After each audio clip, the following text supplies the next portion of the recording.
CBS 뉴스는 CBS 홈페이지 cbs.co.kr이나 노코뉴스 홈페이지 노코뉴스.co.kr, 스마트폰 애플리케이션과 팟캐스트를 통해 다시 보고 들으실 수 있습니다. 부산 소식입니다. 급전이 필요한 사람을 모집해 신용카드로 물품을 구매한 것처럼 가장하는 이른바 카드깡 범죄로 수십억 원을 챙긴 일당이 경찰에 붙잡혔습니다. 이들은 더 많은 사람을 끌어들이기 위해 유튜브 계정 대여료만 1억 원을 내는 등 홍보에도 열을 올린 것으로 드러났습니다. 김혜민 기자가 취재했습니다. 수십 대의 컴퓨터가 설치돼 있는 부산 해운대구의 한 초고층 아파트. 20대 남성 A씨 등 일당이 운영한 이른바 카드깡 사무실입니다. 이들은 2022년 6월부터 올해 5월까지 200억 원 상당을 허위 결제하고 수수료 명목의 수익을 챙긴 혐의를 받습니다. A씨 일당은 온라인 사이트 9개를 개설한 후 소액 결제 현금화 공식 사이트라고 홍보하며 급전이 필요한 사람을 모집했습니다. 본인 명의 휴대전화만 있으면 모바일 상품권 구매 등을 통해 즉시 현금으로 지급해주겠다고 속였습니다. 이후 개인정보를 제공받아 이들 명의 신용카드로 유령 가맹점에서 물품 구매를 가장한 허위 결제를 해왔습니다. 결제 금액의 25% 상당은 수수료로 챙겼습니다. 이렇게 가로챈 돈은 확인된 것만 무려 55억 원이 넘습니다. 경찰은 이들이 신용카드와 신분증만 있으면 쉽게 현금을 마련할 수 있다는 점을 노려 범행했다고 설명했습니다. 더 많은 신용불량자를 모집하기 위해 구독자 수가 많은 유튜브 계정을 수억 원의 사용료를 내고 빌리거나 직접 사들여 홍보하기도 했습니다. 경찰 관계자입니다. 급전이 필요한 사람들은 신용등급이 낮기 때문에 국내 금융기관의 대출이 어렵다는 약점을 이용하였고 실물 신용카드와 신분증만 있으면 어렵지 않게 현금을 마련할 수 있다는 점을 이용하였습니다. 부산경찰청은 여신전문금융업법 위반 혐의로 총책 A씨를 구속 송치하고 나머지 일당 13명을 불구속 송치했습니다. 또 이들에 대한 수사를 확대하는 한편 유령 가맹점을 운영한 이들에 대한 수사에도 나설 계획입니다. CBS 뉴스 김혜민입니다. 부산 지역 주요 수출 기업들이 올해도 수출 약세를 보일 것으로 예상돼 반도체를 중심으로 회복세를 보이고 있는 전국 상황과 대조를 보이고 있습니다.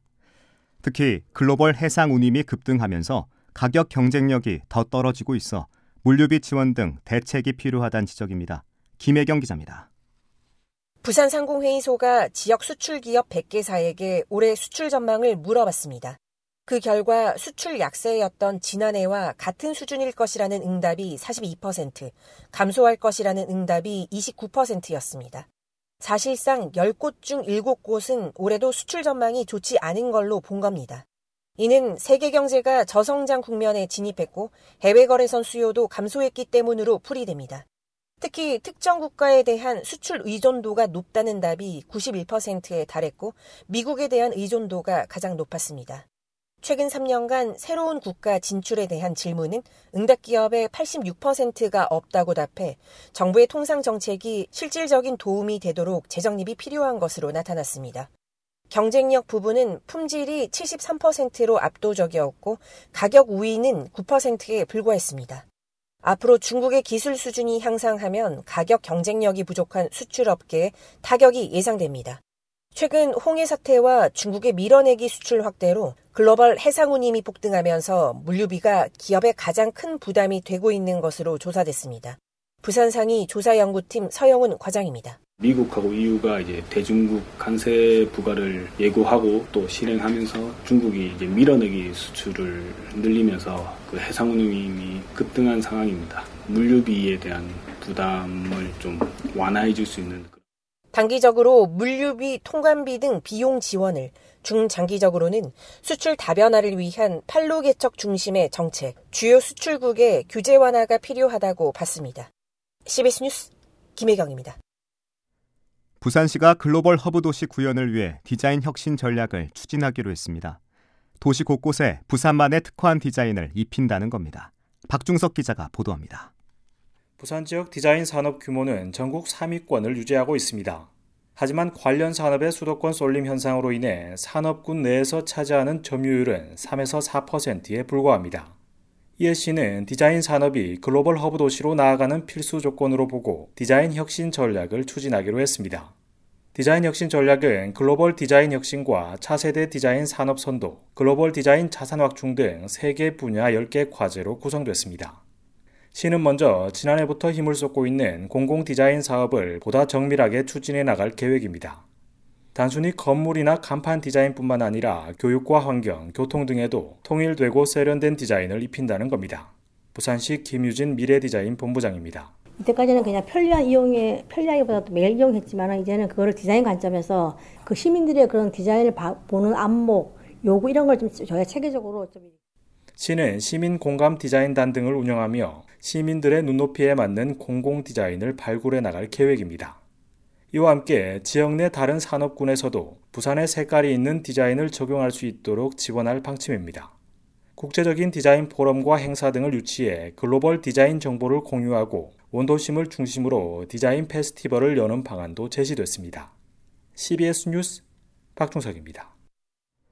부산에서 구청장 등을 지낸 부친의 이름을 내세워 150억 원대 사기 행각을 벌인 40대 여성 A씨에게 징역 10년을 선고한 1심 판결에 대해 검찰이 양형 부당을 이유로 항소했습니다. 부산지검 동부지청은 피해 금액이 많고 피해 복구가 상당 부분 이루어지지 않은 점 등을 고려해 항소했다고 설명했습니다. A씨는 2016년부터 지난해 12월까지 공병 재활용 사업 투자를 미끼로 지인 26명으로부터 157억 원 상당을 가로챈 혐의로 기소됐으며 검찰은 1심에서 징역 15년을 구형했습니다. 맹견의 위협으로부터 시민 안전을 확보하기 위한 조례안이 부산시의회 소관 상임위를 통과했습니다. 부산시의회 문영미 의원이 대표 발의한 동물보호 및 복지 조례 일부 개정 조례안은 동물보호법이 정한 장소 이외에 개물림 사고가 우려되는 장소를 출입금지 구역으로 지정할 수 있다는 내용을 담고 있습니다.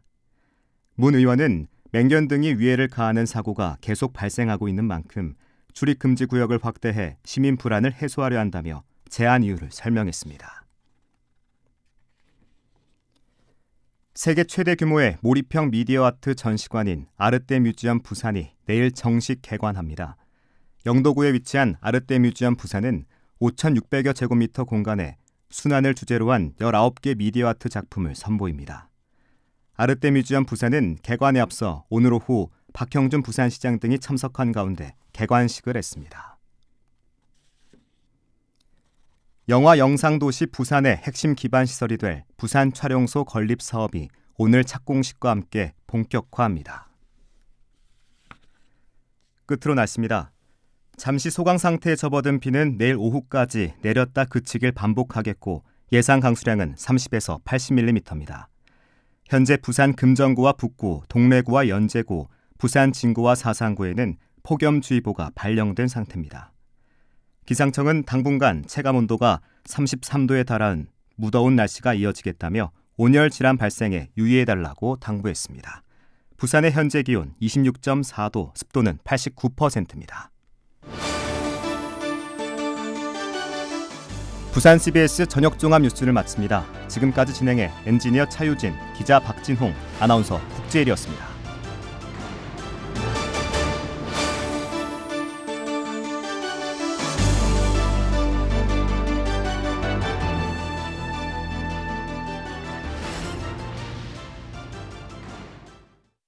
CBS